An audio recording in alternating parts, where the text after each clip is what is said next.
Salut les geeks, c'est Mathis. Aujourd'hui, je suis très heureux de vous faire cette vidéo car c'est la première fois que je vais pouvoir tester un produit qu'une marque m'a envoyé. Tout d'abord, j'aimerais remercier FX, le fondateur de Kachem, sans qui jamais Grégoire et moi n'aurions pensé pouvoir tester le genre de produit dont je vais vous parler. Et surtout, j'aimerais surtout remercier Acer qui nous a gentiment envoyé le nouveau Acer Chromebook Spin 13.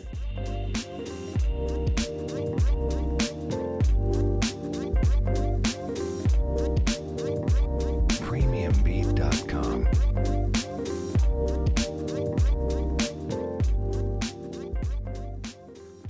On commence par le déballage. Alors la boîte est un peu abîmée mais c'est normal, je ne suis pas le premier à l'avoir entre les mains. Le packaging est simple, un carton avec le logo de la marque, classique chez Acer. Dans la boîte, nous retrouvons directement le Spin 13 qui est d'ailleurs très bien protégé. Juste en dessous, on retrouve les manuels d'utilisation et d'installation. Et enfin, dans une petite boîte, on trouve les câbles d'alimentation.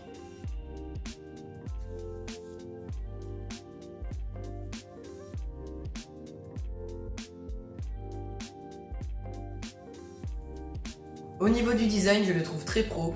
Un châssis en alu avec de belles finitions, même si je lui reprocherais le manque de grippe sur les tranches lorsqu'il est en position déployée. C'est assez, ils vont voir ça, ils vont faire waouh, qu'est-ce qu'il fait lui? Heureusement, les charnières sont assez rigides pour ne pas laisser le PC se refermer sous son propre poids. En revanche, ces dernières me laissent assez sceptique quant à leur solidité dans certaines positions.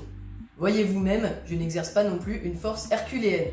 Pour ce qui est de la connectique, on retrouve sur le côté gauche un port USB-C, un port USB 3, un port SD et une prise jack. Au côté droit, on retrouve les différents boutons de contrôle semblables à ceux de smartphone, le bouton de volume et le bouton power.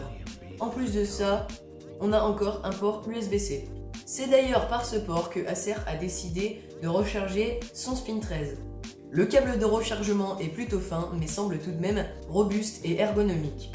Il fait environ 2,50 m, ce qui est plutôt long mais parfois un peu court lorsqu'on travaille par exemple sur son canapé, donc pas forcément à portée de prise. Je vous ai dit que ce PC était un Chromebook. Un Chromebook est un PC portable tout ce qu'il y a de plus normal, si ce n'est sa configuration et son prix réduit. En effet, la plupart des Chromebooks se trouvent souvent pour le prix d'environ 200 € et ont une modeste configuration. Il s'agit souvent d'un Intel Celeron couplé à 4 Go de RAM pour 32 Go de stockage. Vous allez penser qu'une configuration pareille n'est pas suffisante pour travailler dans de bonnes conditions. Détrompez-vous, c'est en fait tout le principe des Chromebooks. Vous avez dû remarquer le préfixe Chrome de Chromebook comme dans Google Chrome. Eh bien, vous êtes perspicace. C'est en fait Google qui a développé son propre OS de PC, Chrome OS. Chrome OS est un système d'exploitation ultra optimisé qui permet justement aux configurations que je vous ai citées de nous fournir une expérience largement agréable. En effet, cet OS est très similaire à un Android. Vous imaginez donc bien que des configurations qui ont l'air médiocres pour des PC portables deviennent en fait excellentes. Mais ce n'est rien quant à la puissance du tout dernier Acer Spin 13, qui est équipé d'un Intel Core i3, 8 Go de RAM et 128 Go de stockage. Quant à sa batterie de 4670 mAh, je la trouve tout simplement excellente, en vous offrant une autonomie d'environ 8 heures et 45 minutes d'utilisation en charge complète, ce qui se rapproche de l'autonomie d'un MacBook Pro qui est d'environ 10 heures. L'écran du Spin 13 est muni d'une dalle LCD IPS de 13 pouces à la résolution de 2256 par 1504 pixels. Personnellement, je le trouve superbe, avec des couleurs magnifiques, ce qui fait très bon effet avec une interface qui ressemble à Android. Vous l'avez compris, ce PC possède un écran ayant la possibilité de se déployer à 360 degrés. Je n'avais jamais pu tester ce système auparavant et je dois avouer qu'il s'avère très utile et agréable. Votre PC se transforme littéralement en tablette tactile, car oui, l'écran est tactile. Évidemment, puisque c'est indispensable dans cette position. Chrome OS fait bien le boulot au niveau de ce mode tablette, car l'option rotation d'écran y est intégrée et le clavier et trackpad sont désactivés. Le Spin 13 possède un stylet glissé dans le châssis. Il est très léger, ce qui pourra déranger certaines personnes, mais il glisse très bien sur l'écran, ce qui va faire de vos dessins des véritables chefs-d'œuvre. Google a même pensé à ajouter 2-3 fonctions utiles avec le stylet. Je pourrais lui reprocher qu'il soit assez cheap, car il est fait de plastique assez bas de gamme, ce qui laisse à désirer en comparaison avec le reste. Vous tiquez encore par rapport au stockage, c'est ça? C'est vrai que 32 ou 128 Go ça va encore pour les téléphones, mais pour un PC c'est très peu. Alors je vais vous convaincre du contraire. Le problème s'était déjà posé pour les MacBooks et il y a deux solutions. Un stockage externe, disque dur ou NAS. Pour cela, allez consulter le site de Cachem, vous trouverez réponse à toutes vos questions. Et celle que je pense être la solution la plus dans l'ère du temps et du futur, le cloud. Il existe énormément de services de cloud, mais je vous recommande celui de Google car nous sommes sur un Chromebook et que j'adore l'écosystème de Google étant donné que vous pourrez accéder à votre Drive et autres services sur tous vos appareils. Il existe différents abonnements pour en profiter qui s'étendent de 15 Go gratuitement à 30 Tera pour 300 € par mois avec possibilité de partager son espace de stockage avec sa famille ou ses collègues par exemple. Voilà pour la partie technique, je passe maintenant à la review. J'ai reçu le PC le 2 avril. À l'heure où je tourne cette vidéo, cela fait environ 18 jours que je l'utilise. Lorsqu'on arrive pour la première fois sur son Chromebook, il suffit de se connecter à son compte Google et le tour est joué. Rien de plus simple et j'ai beaucoup apprécié cela. Personnellement, je m'en sers principalement pour travailler les vidéos, voyez par là seulement la partie écriture et surtout tout ce qui est multimédia. YouTube, Netflix, surfer sur le web, etc. Au niveau de l'interface, on retrouve pas mal de similitudes avec Android, par la présence du panneau de contrôle où viennent s'afficher les notifications, mais aussi le tiroir d'applications, que vous pourrez accéder soit en cliquant sur le petit rond en bas à gauche, et en le déployant en cliquant sur la petite flèche, soit tout simplement en slidant avec le doigt du bas vers le haut.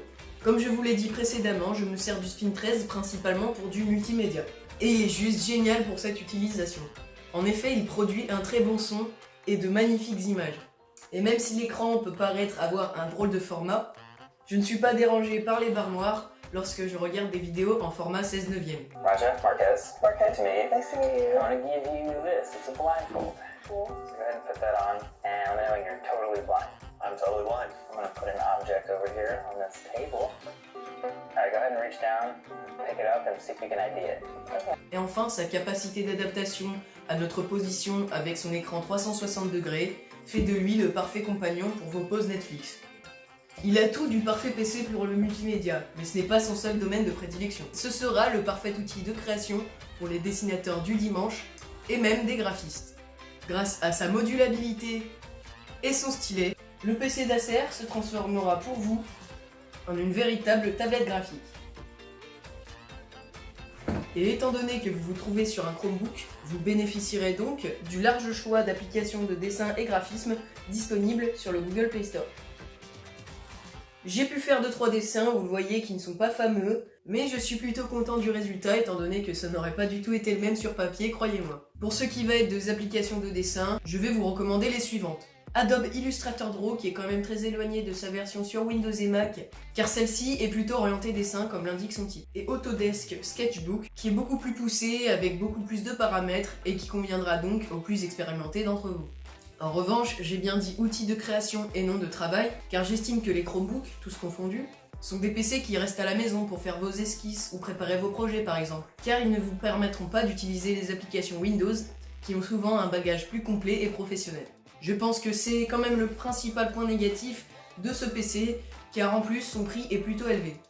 Ah, ça y est, je vais parler du prix. Je sais que vous attendez que ça, mais je vais vous le dire, pas d'inquiétude. J'ai ici la version i3 8 Go de RAM du Spin 13, qui est vendue au prix de 850 € sur le site d'Acer. Alors voilà, c'est le point qui fait mal.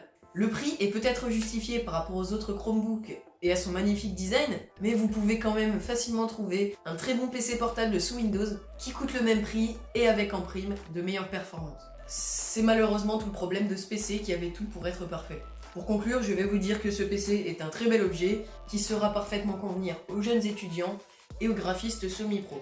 Mais je ne vous recommande ce modèle que si vous voulez un PC très propre en termes de design et si vous êtes prêt à y mettre le prix. Sinon, je vous propose plusieurs alternatives. Pour les Chromebooks, je vous invite à visiter le site de Google dédié à ce sujet, que vous retrouverez dans la description. La plupart des marques proposent une gamme de Chromebooks et le système mis en place par le site vous permettra facilement de trouver le Chromebook qui vous correspond. Mais si j'étais vous et que je devais mettre environ 1000 € dans un PC portable, je foncerais sur le Huawei MateBook 13, que vous retrouverez pour sa version i5, 8 Go de RAM, 256 Go de stockage SSD pour seulement 930 € sur Amazon. Il est excellent pour son prix et il vous fournira une expérience professionnelle de qualité. Huawei, si vous entendez ça, n'hésitez pas à me l'envoyer, je ferai un petit test. En fait, l'expérience Chrome OS est exactement la même que celle de Dex. Et je pense qu'il vous serait plus judicieux de changer de smartphone pour un qui supporte cette fonction que d'acheter en plus un Chromebook qui ne ferait que vous encombrer. Il est maintenant temps pour moi de me séparer de ce petit Chromebook qui m'a accompagné pendant ces 3 semaines de test. J'espère avoir eu l'avis le plus objectif possible quant à cet Acer Chromebook Spin 13, qui a été à la hauteur de mes espérances et je vous laisse un lien dans la description s'il vous intéresse. Sur ce, dites-nous si notre premier gros test de produit qu'une marque nous a envoyé vous a plu en commentaire. Depuis qu'on est arrivé sur la chaîne de KCM, les retours n'en sont que toujours meilleurs, alors on vous remercie énormément. Si vous voulez plus de vidéos comme celle-ci, vous connaissez la chanson. On vous laisse mettre un petit pouce bleu et à vous abonner pour ne rater aucune des prochaines vidéos. Je vous souhaite une excellente journée ou fin de journée à tous, c'était Mathis, au revoir.